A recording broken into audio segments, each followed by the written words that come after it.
Let's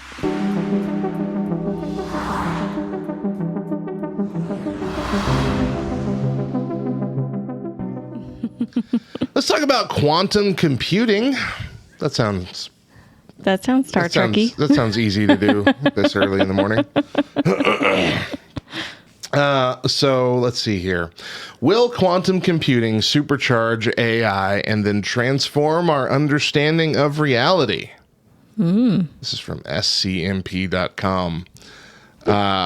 Quantum computing could turbocharge AI into something massively, universally transmorphative, is the word they used here. Argues the South China Morning Post. That's what CMP stands for, I'm assuming. Citing a quote from theoretical physicist Michio Kaku, AI has the ability to learn new, complex tasks, and quantum computers can provide the computational muscle it needs. AI will give us the ability to create learning machines that can begin to mimic human abilities, while quantum computers may provide the calculational power to finally create an intelligent machine. The article goes on to say where AI brings an ability to self-improve and learn from its mistakes, quantum computers add speed and power. So Google CEO Sundar Pichai has said AI can accelerate quantum computing and quantum computing can accelerate AI. So complex calculations that would take classical supercomputers thousands of years to crunch could, in theory, be completed by quantum computers in minutes. In expectation of its advantages, the automotive industry is already collaborating with pioneers in the quantum computing arena. Daimler has partnered with Daimler has partnered with IBM, Volkswagen with D-Wave Systems, and Hyundai with IonQ. If you can increase the energy density of your battery by another factor of 2, 3, or 4, then instead of, in electric cars, instead of 300 miles, you can go 600 miles or 1,200 miles on one charge. That actually starts to cross the threshold where they become much more attractive than fossil fuels. Mm-hmm. And then we can really make an impact on global warming and all other problems that electric cars have been created to help. Similarly, the mysteries of carbon sequestration, it's early, y'all. I'm sorry. It's hard to say these words. Can be unraveled by quantum computing with clear benefits and efforts to reverse global warming or issues with that. Drug design at the molecular level could be revolutionized, opening up new avenues for vaccines and, for example, personalized cancer treatments. There's no doubt about it. With effective quantum computing, our understanding of chemical processes could become godlike. Finance and investment, too, could be revolutionized. The huge range of factors that produce market fluctuations allow for an almost infinite range of possible outcomes, and modeling these possibilities would be relatively simple for quantum computers. Forecasts of market movement would become far more accurate. It goes on, but you see the point. AI plus quantum computing could solve all the world's problems. Yeah, send us forward in advancement in a matter of years instead of decades. I'm just weary of making something smarter than ourselves. Yeah. I mean, essentially, we can expect that not only will massive problems be solved, but they'll be solved quickly. And in the background, these quantum computer AI models can begin building a plan to hijack private 3D printers and build a sentient AI robot army. And 2025 becomes the end of humanity. And so in that vein, let's talk about spider robots. Okay.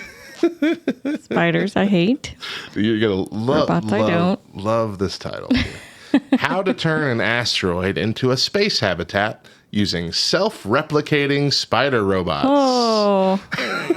Why do they keep taking the villains from TV shows and making them, oh, that's a good idea. You know, we could use replicators for this. Wow. Yeah.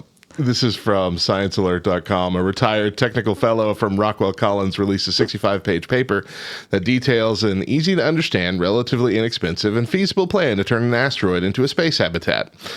Dr. David Jensen breaks the discussion into three main categories: asteroid selection, habitat style selection, and mission strategy to get there, i.e. what robots to use. He eventually settled on a Taurus as the ideal habitat type, and then dives into calculations about the overall station mass, how to support the inner wall, massive columns, all that, how to build. But how exactly would we build such a massive behemoth on an asteroid? Self-replicating robots are Dr. Jensen's answers. The report's third section details a plan to utilize spider robots and a base station that can replicate themselves. He stresses the importance of only sending the most advanced technical components from Earth and using materials on the asteroid itself to build everything else, from rock grinders to solar panels.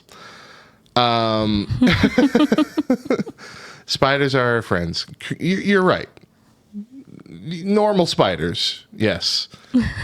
Robot spiders, however, if anyone's seen Star Trek's Stargate's version of replicators, they're terrifying. They're terrifying. Replicators from Stargate. This is how it starts. Combine that with the quantum computing AI, and we're doomed. Right? Don't think it's possible? Well, let's talk about 3D printers. Guys, this today is just the roadmap to our destruction. Bamboo's 3D printers started printing while owners were asleep.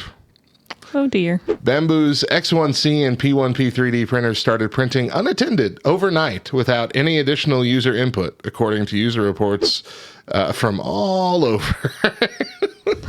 Some woke up to failed prints, some found a second copy of a previous print, and at least a few found their Bamboo X1C or P1P had started smacking itself apart, damaging components while trying to print a second copy atop the object they'd already asked for. So what happened? In an official blog post, Bamboo says it's still investigating, but suspects that the cloud outage is to blame, and the company says its servers had two brief outages on Tuesday morning where the servers couldn't confirm that the printers had actually printed, but instead of failing gracefully, they wound up sending the same print job again and again until it went through. Bamboo staff believes simply explained the print job sent to the printer before was trapped on the cloud and then had a delayed start. When contacted by The Verge, Bamboo would not go quite so far as to promise free repairs or replacements for all affected customers, but says anyone who suffered any damage should reach out. So yeah, to me, this sounds like it could be the real explanation, cloud misfunction. Or it could be that AI is already attempting to make a connection to the 3D printing network and create an evil vision body to go into. So, just be aware. Whichever. One of those is happening. I don't know which, but one of those is definitely happening. Yeah.